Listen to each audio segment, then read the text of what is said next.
Alright, this will be the first in an attempt to catch up on some things concerning Star Wars that I wasn't up on. I know the movies. That's about it. I know, of course, the radio shows. I knew those. Didn't read any of the novels and the comics. Not so much.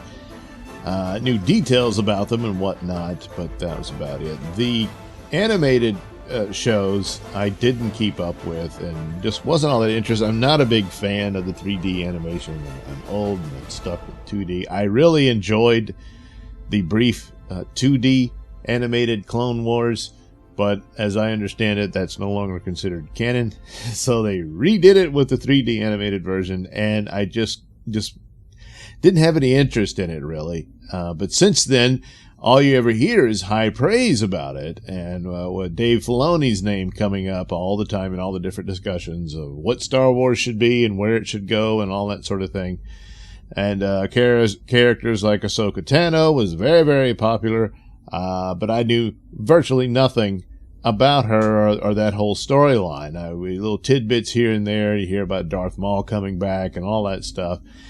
And since the Disney Star Wars thing began, the comparisons one would hear about it, well, it sounded so much better, but then is that saying all that much? Because, oh boy, the sequel trilogy was really bad.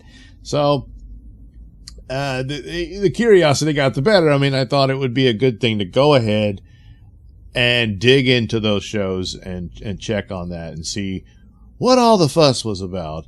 And so that's what I'll do. I'll try to keep up with it. I don't know how many of these I'll do at a time because it's a lot of shows at this point. So went ahead and I saw, I think it was Screen Rant or somebody posted up a list about, because the new season, or the final new season of the Clone Wars is coming.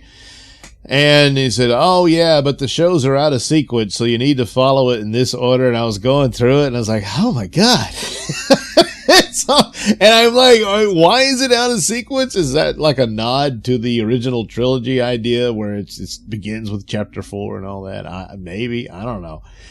So, yeah, I've already seen 2 episodes I started in, but I'll review the first one here, which was called Ambush from season 1.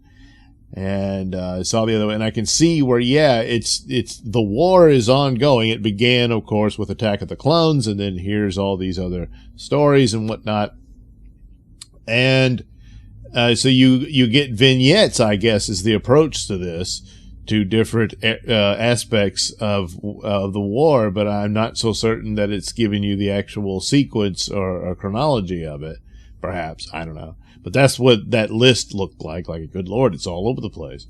So, I don't know. But anyway, I'll just follow it as it was presented. And that's how I'll do it. Because it's just easier that way anyway. Because it's all set up on D+. And that's just what I'm doing. So, Ambush, the first episode, which is basically well, not basically, it is. It's a Yoda episode. And so you have Yoda in there, and that's about it. He's on a mission to maintain alliances with different entities, or kingdoms rather. And this was the race of people that was, what was his name? Was it Quado or something like that? The guy that was Anakin's slave owner and on Tatooine, the little bug dude. So his people, and they're much more dignified. It's the king of these people and all that. So the Separatists show up in Ventress, who I remember from the original 2D animated Clone Wars series, which was series. I mean, I think the episodes were like 2 minutes long, but put all together, it makes like a movie, you know. But anyway, she was in there, so the same character, you know, they bring her back, and she's the apprentice of Count Dooku, and there she is representing his interest and trying to get this guy to join up with the Separatists and to reject the Republic. So, meanwhile, Yoda's on his way with his stormtroopers and their fleet of ships, but they're caught off and attacked and all this sort of thing. And so Yoda decides to continue with his mission and let the fleet escape, but he uses his escape pod and gets there. And ultimately, the idea of Ventress is, well, we'll just the best one win. The challenge the Jedi to a trial by combat, if you will, and she'll send her droid troops after him and all that. Well, you know what's going to happen. Yoda is basically, the episode is Yoda having fun. None of these people there were no match for him whatsoever. And so that's pretty much what happens here. And then, of course, the Yoda's troopers are with him, the clones, and they're all impressed with him and everything. And he gives them a little lecture, if you will, about the Force and all this stuff. And they're all astounded by him. And, rightfully so, because he's very powerful. And he pretty much, wipes out, the droids and wins the day, humiliates Ventress. But she manages to escape. And there you go. Yoda wins, and, the Republic, has, well, maybe not a new ally, but they've kept somebody within the fold. And that's where it ends. And that's all well and good. Yoda is great. The troops are great. The droids.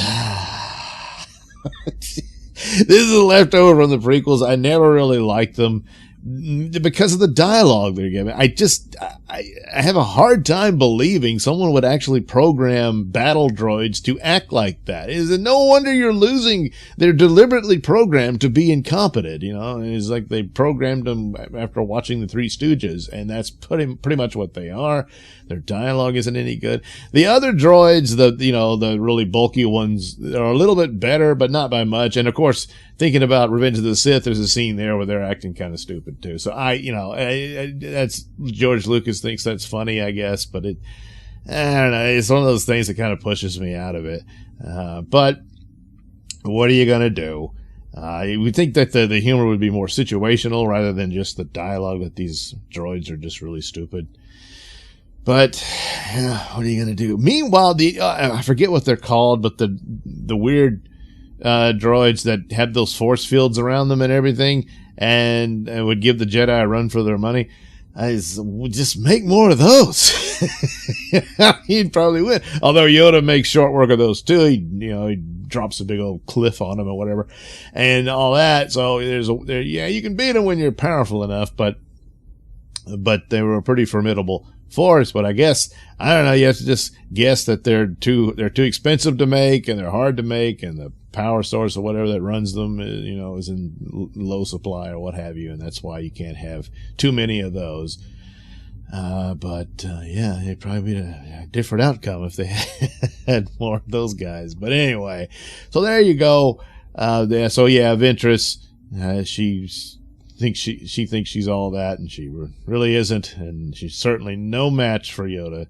And so he pretty much embarrasses her in front of Dooku.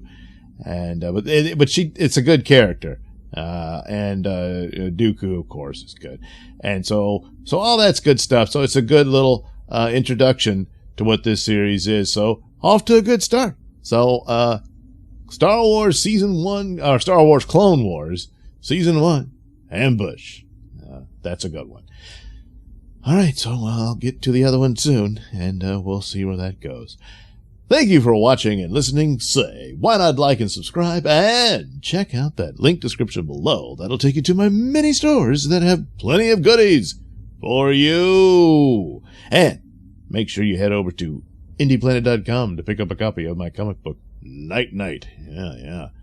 Check out the Mr. Nailsin Show over at RadioMisfits.com or iTunes, Stitcher, wherever you want to get your podcast. And you can also watch my videos over at BitChute. That's the Mr. Nailsin channel at BitChute.com.